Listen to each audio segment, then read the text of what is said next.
Hi friends, welcome to my channel. ಎಲ್ಲರೂ ಹೇಗಿದ್ದೀರಾ? ಎಲ್ಲರೂ ಚೆನ್ನಾಗಿದ್ದೀರಾ ಅಂತ ತಿಳ್ಕೊಂಡಿನಿ.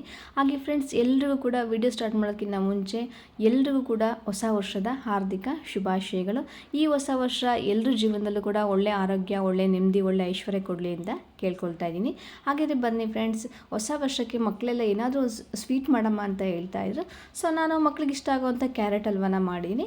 ಹಾಗಿದ್ರೆ ಬನ್ನಿ, ಕ್ಯಾರೆಟ್ ಹಲ್ವಾ ಯಾವ ರೀತಿ ಮಾಡೋದು ಅಂತ ನಾನು ನಿಮಗೆ ಈ ವಿಡಿಯೋದಲ್ಲಿ ಶೇರ್ ಮಾಡ್ತಾ ಇದ್ದೀನಿ. ನಾನಿಲ್ಲಿ ಸುಮಾರು ಒಂದು ಅರ್ಧ ಕೆ ಜಿಯಷ್ಟು ಕ್ಯಾರೆಟನ್ನು ತೊಗೊಂಡಿದ್ದೀನಿ. ಸೊ ಕ್ಯಾರೆಟು ಮುಂಚೆ ಅರ್ಧ ಕೆ ಜಿ ಬೇಕಾಗುತ್ತೆ ಅಂತ ಫಸ್ಟಿಗೆ ಅನಿಸುತ್ತೆ, ಬಟ್ ಲಾಸ್ಟಿಗೆ ಕೊನೆಗೆ ಹಲ್ವಾ ಎಲ್ಲ ರೆಡಿ ಆದಮೇಲೆ ಎಷ್ಟೆಷ್ಟಾಗಿದೆ ಅಂತ ಅನಿಸುತ್ತೆ. ಸುಮಾರು ಒಂದು ಅರ್ಧ ಕೆ ಜಿ ಕ್ಯಾರೆಟ್ನ ಒಂದು 2-3 ಸರಿ ನೀರಲ್ಲಿ ಚೆನ್ನಾಗಿ ತೊಳೆದಿಟ್ಕೊಂಡು ಅದರ ಮೇಲಿನ ಸಿಪ್ಪೆ ಎಲ್ಲ ನಾನು ತೆಕ್ಕೊಳ್ತಾ ಇದ್ದೀನಿ. ಕ್ಯಾರೆಟಲ್ಲಿ ಮೇಲಿನ ಸಿಪ್ಪೆ ಎಲ್ಲ ತೆಗಿಬಾರ್ದು ಅಂತ ಹೇಳ್ತಾರೆ. ಸೊ ಕ್ಯಾರೆಟು ಸ್ವಲ್ಪ ದಪ್ಪ ಇರೋದ್ರಿಂದ ಅದು ಮೇಲಿನ ರೂಟ್ಸ್ ಎಲ್ಲ ಹಾಗೇ ಕಾಣಿಸ್ತಾ ಇತ್ತು. ಸೊ ಹಾಗಾಗಿ ನಾನು ರೂಟ್ಸ್ನೆಲ್ಲ ರಿಮೂವ್ ಮಾಡ್ಕೊಂಡಿದ್ದೀನಿ. ಇಲ್ಲಿ ನೋಡಿ ಫ್ರೆಂಡ್ಸ್, ಈ ಅರ್ಧ ಕೆ ಜಿ ಕ್ಯಾರೆಟನ್ನು ಕೊಬ್ಬರಿ ತುರಿದಲ್ಲಿ ನಾವೀಗ ತುರ್ಕೋಬೇಕು.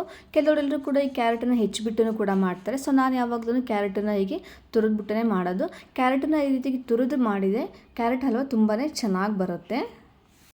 ಈ ಕ್ಯಾರೆಟ್ ಹಲ್ವಾ ಅಂತೂ ತಿನ್ನೋದಕ್ಕೆ ಸಖತ್ ಟೇಸ್ಟಿಯಾಗಿರುತ್ತೆ. ಹಾಗೆ ಮಾಡೋದು ಕೂಡ ತುಂಬಾ ಸಿಂಪಲ್ಲು. ಮೊದಲಿಗೆ ನಾನಿಲ್ಲಿ ಒಂದು ಫ್ರೈ ಪ್ಯಾನಲ್ಲಿ 2 ಟೇಬಲ್ ಸ್ಪೂನಷ್ಟು ತುಪ್ಪನ ಹಾಕಿ ಬಿಸಿ ಮಾಡ್ತಾ ಇದ್ದೀನಿ. ಸೊ ತುಪ್ಪ ಎಲ್ಲ ಬಿಸಿ ಆದಮೇಲೆ ಸ್ವಲ್ಪ ದ್ರಾಕ್ಷಿ ಮತ್ತು ಗೋಡಂಬಿನ ಹಾಕಿಬಿಟ್ಟು ಫ್ರೈ ಮಾಡ್ಕೊಳ್ತಾ ಇದ್ದೀನಿ. ದ್ರಾಕ್ಷಿ ಬೇಗ ಫ್ರೈ ಆಗುತ್ತೆ. ಸೊ ಹಾಗಾಗಿ ದ್ರಾಕ್ಷಿ ಫ್ರೈ ಆದ ತಕ್ಷಣ ತೆಗೆದುಬಿಟ್ಟು ಗೋಡಂಬಿನ ಸ್ವಲ್ಪ ಕಲರ್ ಚೇಂಜ್ ಆಗೋರು ಕೂಡ ನಾವಿಲ್ಲಿ ಫ್ರೈ ಮಾಡ್ಕೋಬೇಕು. ನೆಕ್ಸ್ಟ್ ಅದೇ ಪಾನ್ಗೆ ಇನ್ನೊಂದು ಟೇಬಲ್ ಸ್ಪೂನಷ್ಟು ತುಪ್ಪ ಹಾಕಿಬಿಟ್ಟು ನಾವೇನು ತುರಿದಿಟ್ಕೊಂಡಿರೋ ಅಂತಹ ಕ್ಯಾರೆಟ್ ತುರಿ ಇರುತ್ತೆ, ಸೊ ಈ ಕ್ಯಾರೆಟ್ ತುರಿನ ಈ ತುಪ್ಪಕ್ಕೆ ಸೇರಿಸಬೇಕು. ಸುಮಾರು ಒಂದು ಅರ್ಧ ಕೆ ಜಿ ಕ್ಯಾರೆಟ್ಗೆ 3 ಟೇಬಲ್ ಸ್ಪೂನಷ್ಟು ತುಪ್ಪ ಬೇಕಾಗುತ್ತೆ. ತುಪ್ಪ ಇಲ್ಲಾಂದರೆ ಕ್ಯಾರೆಟ್ ಹಲ್ವಾ ಮಾಡೋದಕ್ಕೆ ಬರೋದಿಲ್ಲ, ಡಾಲ್ಡಾ ಅಥವಾ ಎಣ್ಣೆಯಿಂದ ಚೆನ್ನಾಗಿ ಬರೋದಿಲ್ಲ. ಸೊ ಹಾಗಾಗಿ ಕ್ಯಾರೆಟ್ ಹಲ್ವಾಗೆ ಯಾವಾಗಲೂ ಕೂಡ ತುಪ್ಪನೇ ಬಳಸಬೇಕು. ತುಪ್ಪ ಹಾಕೋದ್ರಿಂದ ಕ್ಯಾರೆಟ್ ಹಲ್ವಾ ಸಖತ್ ಟೇಸ್ಟ್ ಬರುತ್ತೆ. ಮೊದಲಿಗೆ ಸುಮಾರು ಒಂದು 2 ನಿಮಿಷದ ತನಕ ಫ್ರೈ ಮಾಡಬೇಕು. ಈ ಕ್ಯಾರೆಟ್ ತುರಿ ಮೊದಲಿಗೆ ತುಂಬಾ ಜಾಸ್ತಿ ಅಂತ ಅನಿಸುತ್ತೆ, ಬಟ್ ಅದು ತುಪ್ಪದಲ್ಲಿ ಸ್ವಲ್ಪ ಫ್ರೈ ಆದಮೇಲೆ ಸ್ವಲ್ಪ ಅಂತ ಅನಿಸುತ್ತೆ.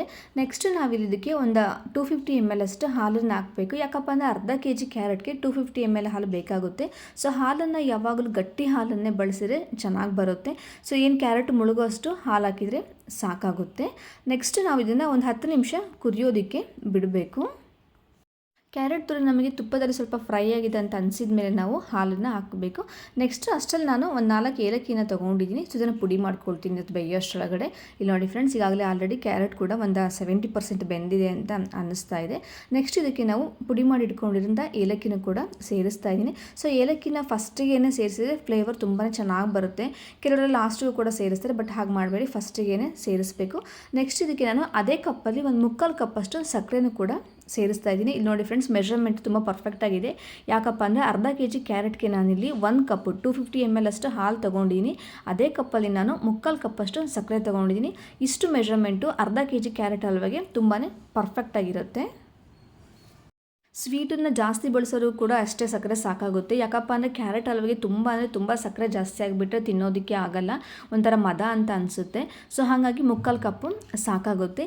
ಸೊ ಈಗ ಒಂದು 10 ನಿಮಿಷ ಕುದಿಯೋದಕ್ಕೆ ಬಿಡಬೇಕು. ಸಕ್ಕರೆ ಎಲ್ಲದು ಕೂಡ ಆಲ್ರೆಡಿ ಕರಗಿ ಆಗಿದೆ. ಈಗ ಹಾಲು ಕೂಡ ಕರಗ್ತಾ ಇದೆ.